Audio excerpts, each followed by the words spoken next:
এই দোয়া করবেন।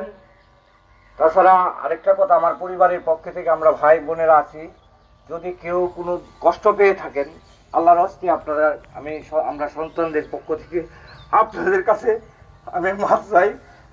আমার বাবা এই গ্রামের সন্তান, এই পাড়াটা আমার নানার বাড়ির পাড়া, আমার পাড়াটা উত্তর পাড়া। আমার বাবা আমার আমার ব্যক্তিগতভাবে ইচ্ছা ছিল যে আমার দাদা যেখানে সাহিত্য আছে, আমার দাদি যেখানে আছে সেখানে নিব, কিন্তু আমার বাবা এই মসজিদ পাড়া প্রতি এতই আকৃষ্ট হয়েছে যে আমার বাবা আমাদেরকে বলে গেছে যে আমি মসজিদ, এই পশ্চিম পাড়া মসজিদে যেন আমাকে দাফন কাফন করা হয়।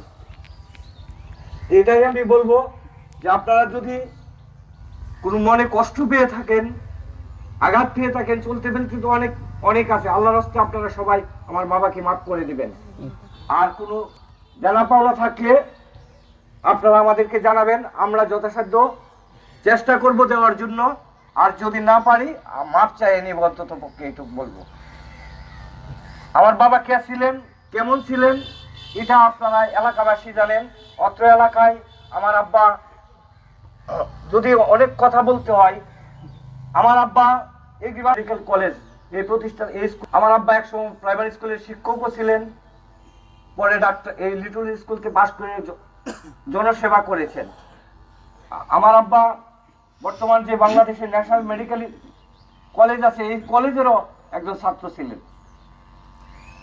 আমি যতটুকু বলতেছি যে এই গ্রামের অনেক ডেভেলপমেন্ট কাজের সাথে আমার আব্বা সংশ্লিষ্ট ছিলেন। জানি না কোথায় কোন কারণে যদি আপনারা ভুল বুঝে থাকেন, আল্লাহর রাস্তে মাফ করবেন। আমরা মাফ চাওয়া ছাড়া তো আর কিছু করার নাই আপনাদের কাছে। আর এই মায়াতের জন্য সবাই মাফ করে দেওয়া, এটাই মনে হয় ইসলামী শরীয়ত মতে সঠিক কাজ।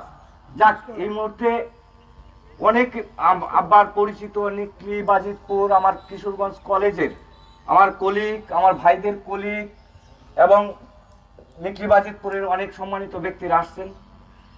দীর্ঘক্ষণ সবাইকে আমরা হয়তো কথা বলতে দিতে পারবো না, দিকে আপনারা ইয়ে করবেন না।